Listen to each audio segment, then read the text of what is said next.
In this video, I want to show you 4 different ways that you can create an awesome hook for your next story. Now, each one of these concepts has an underlining core strategy. And once you notice it, you're going to see it everywhere, from books to movies to podcasts to every good story. It all uses this one concept, and it can be summarized in 3 words. Uncertainty equals interest. If you can create an opening that makes people start wondering, like, where are you going with this? Then they have to pay attention. So how do we do that? Well, strategy number 1. Did you know that sloths can hold their breath for longer than dolphins? That's the first strategy. Using a really random fact, something that feels completely random, then connect it to your story, like this. Do you know why? Heart rate.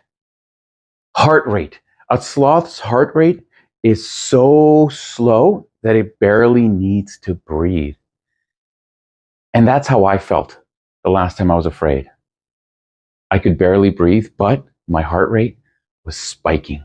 And then you jump into your story. Strategy number 2.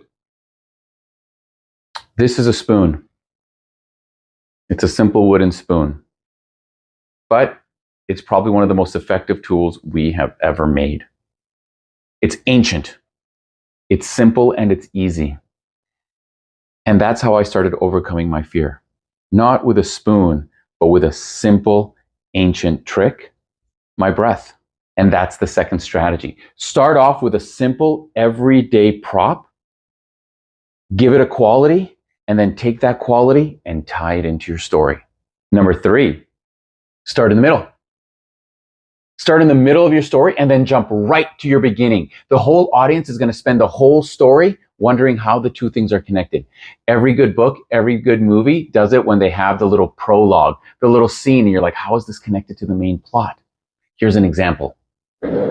So I'm in a bathroom trying to dry my shirt with a hand dryer because it is soaking wet. When I first moved here, I didn't know anyone. I didn't have any friends. So I started taking dance classes, and I got so into dancing that I started doing it every night. And I would dance to the point where my shirt was so wet that it was dripping with water, and I would have to go to the bathroom and try and dry it in a hand dryer. But I was never happier. Do you see what I did? I started in the middle, then I jumped to the beginning, and then I slowly came back. Strategy number 4. Connect to an emotion. Start your presentation off by asking the people listening, your audience, or even if it's one person, to imagine feeling blank or the last time they felt blank. Like this. When was the last time you felt truly happy? I bet it's hard to think about it, isn't it? I want to tell you about a time where I felt nothing but absolute joy. And then you jump into your story. Or, I'm so afraid that I can barely breathe. I'm trying to take shallow breaths, but my heart is beating so fast, I can't help but take gulps, and it sounds so loud, I feel like people 10 yards away could hear me.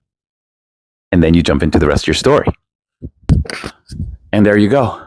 4 different ways that you can start your next story. Remember, uncertainty equals interest. And so the big question that you need to ask yourself, if you're still watching, is this: which one will you use?